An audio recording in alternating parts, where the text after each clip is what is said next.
MSF scientific day Asia 2024 को India में अब की बार सेलिब्रेट किया गया। आपकी जानकारी के लिए बता दें कि जो साइंटिफिक डे है MSF का, वो हर साल अलग अलग देशों में मनाया जाता है और इस बार जो ये डे था इसको इंडिया में लेके आया गया। इस बार जो है इंडिया की बारी थी और इस बार इंडिया में इसको बहुत खूबसूरती से सेलिब्रेट किया गया। काफ़ी ज़्यादा इसमें हमें इनोवेशंस देखने को मिले, जैसे कि आपने देखा तस्वीरों में साफ तौर पे आप देख सकते हैं किस तरह से यहाँ पे डॉक्टर्स की, जिसमें इंटरनेशनल डॉक्टर्स विदाउट बॉर्डर्स जिनका टैग है, वो इसमें प्रेजेंट रहे और साथ ही में हमारे देश के भी काफ़ी होनहार डॉक्टर्स इस पूरे जो इवेंट में मौजूद है, जिसमें हमारे देश के जाने माने हॉस्पिटल RML हॉस्पिटल के डॉक्टर्स भी यहाँ पर प्रेजेंट रहे। तो आइए जानते हैं, बात करते हैं कि इस पूरे मामले पर इनका क्या कुछ कहना है। इस समय हमारे साथ मौजूद RML हॉस्पिटल से डॉक्टर सुजाता मैथ्यूज़ है और MSF यानी डॉक्टर्स विदाउट बॉर्डर्स के जनरल डायरेक्टर इस समय हमारे साथ मौजूद है। बात करना जाने उनका क्या कुछ कहना है। तो ये एक बहुत सिग्निफिकेंट कॉन्फ्रेंस है, एशिया साइंटिफिक डे, जो हर साल एक कंट्री में होता है। इस साल हमारे कंट्री में हो रहा है, पिछले साल बांग्लादेश में हुआ था। सो हम बहुत प्राउड हैं इसके लिए that RML and AB Wims hospital is collaborating with MSF जैसे ऑर्गेनाइजेशन जो बिल्कुल ग्रास रूट्स और फील्ड में ह्यूमैनिटेरियन लेवल पे काम कर रहे हैं। आज हम बहुत सारे नए साइंटिफिक डिस्कवरीज़ और इनोवेशंस के बारे में चर्चा कर रहे हैं एंड एक बहुत इम्पॉर्टेंट एंड प्रेसिंग इश्यू जो एंटी माइक्रोबियल रेजिस्टेंस के बारे में पैनल डिस्कशन हुआ है। सो बहुत सारे फ्रूटफुल डिस्कशंस और कोलैबोरेशंस डेवलप हो रही हैं इस मामले में। I would request the executive director of MSF to also add a few words. आप क्या कहना चाहेंगे? ये बहुत बड़ी कॉन्फ्रेंस है और जो यंगस्टर्स आ रहे हैं, जो डॉक्टर्स के लिए भी परस्यू कर रहे हैं या फिर जो अभी जस्ट ग्रेजुएट किया है, उनके लिए क्या कहना चाहेंगे? उनके लिए क्या एक नैरेटिव सेट करना चाहेंगे?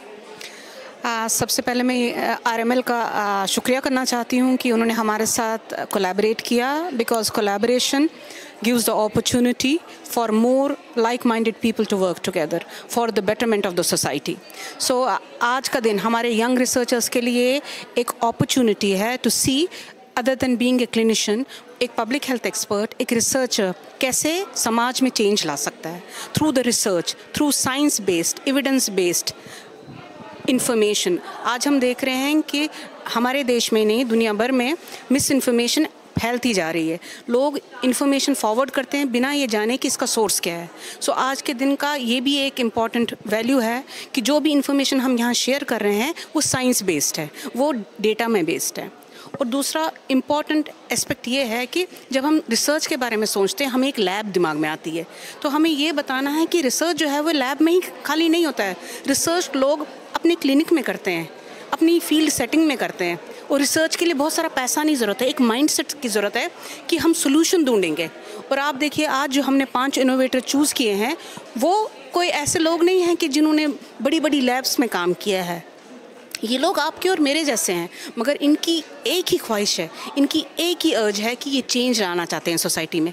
इनकी एक ही अपॉर्चुनिटी है कि ये चाहते हैं कि जो इन्होंने जो नई चीज़ इन्वेंट की है वो फ़ायदा पहुंचाए ज़्यादा से ज़्यादा लोगों को। जैसा कि आपने कहा, बातचीत में साफ तौर पर उन्होंने बताया कि इस तरह से जो है आज के टाइम पे रिसर्च जो एक बहुत इंपॉर्टेंट पार्ट है डॉक्टरेट का, और साथ ही में इनोवेशंस को लेकर उन तमाम बातें रखी। बताया कि इस तरह से इस समय जो साइंस है उसके अंदर काफ़ी ज़्यादा चीज़ें एडवांस हो गई हैं।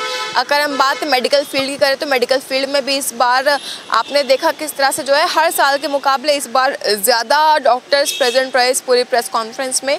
अब देखने वाली बात होगी कि इस पूरे साइंटिफिक डे का, जो कि इस बार एशिया में से इंडिया को चूज़ करके इंडिया में किया गया, इसके हमारे देश के यंगस्टर्स जो डॉक्टर्स हैं, जो डॉक्टरेट इस समय कर रहे हैं, जो अभी रिसेंटली ग्रेजुएट हुए हैं, फ्रेशर्स हैं, उनका क्या कुछ कहना है और जानेंगे कि आखिर इस पूरे मामले पे जो है उनके ऊपर किस तरह का इफेक्ट पड़ेगा और आगे जाके उनके लाइफ जो उनका फ्यूचर होगा अपनी लाइफ में किस तरह से इन चीज़ों को यूज़ कर पाएंगे, जो इनोवेशंस है वो उनको कितना हेल्प कर पाएंगे, नहीं कर पाएंगे, ये सब देखना होगा। लेकिन इस मामले पर आपकी क्या राय है हमें ज़रूर बताइए। तब तक मैं पंजाब केसी में कैमरा पर्सन यश के साथ खुश रहना पंजाब केसी दिल्ली।